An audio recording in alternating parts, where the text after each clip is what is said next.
İnsanın hifzini qüvvətli edən səbəblərdən biri də hicama etdirmək, qan aldırmaq. Xüsusilə də baş nahiyəsində. Hifzi gücləşdirir, diqqəti insana cəlb edir, yaddaşı yaxşılaşdırır. Hicama etdirmək. İmam İbnül Qayyim rahimehullah bunu tövsiyə edir. Allah Resulü sallallahu aleyhi və səlləmin sünnəsində gələn müalicə metodlarında. Dəyərli qardaşlarım, yaddaşı qüvvətləndirən səbəblərdən biri də süd içmək. Süd içmək. İmam İbrahim Ən-Nəxai rahimehullah deyir ki, aleykum bil-ləbən.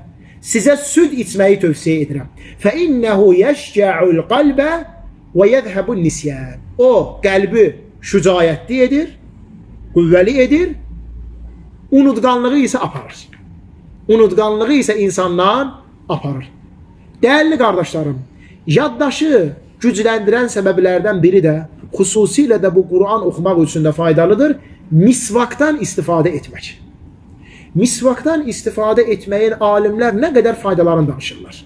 Bilirsiniz, misvak istifadə etməkdə insan üçün həm dünyəvi fayda cəm olub, həm də axirət faydası cəm olub. Quran və sünnədə bəzi əməllərin həm dünyəvi faydası, həm də axirət faydası gəlir. Dünyəvi faydası ağzın təmizliyidir. Axirət faydası isə Allah səndən razı qalır.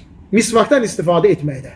O faydalardan biri də qiymətli qardaşlarım, insanın hifzin güclü edir. Misvakdan istifadə etmək. Əksər verilən suallardan Qur'an-ı Kərimi, sünnəni hansı vaxtda əzbərləyək? Münasib vaxt hansı vaxtdır? Alimlər deyirlər ki, bu vaxt insanın öz həyat tərzinə qayıdır. İnsanın öz yaşam tərzinə qayıdır. Onun üçün münasib olan vaxtı, geniş vaxtı, tapacağı vaxtı o hamıdan yaxşı bilir.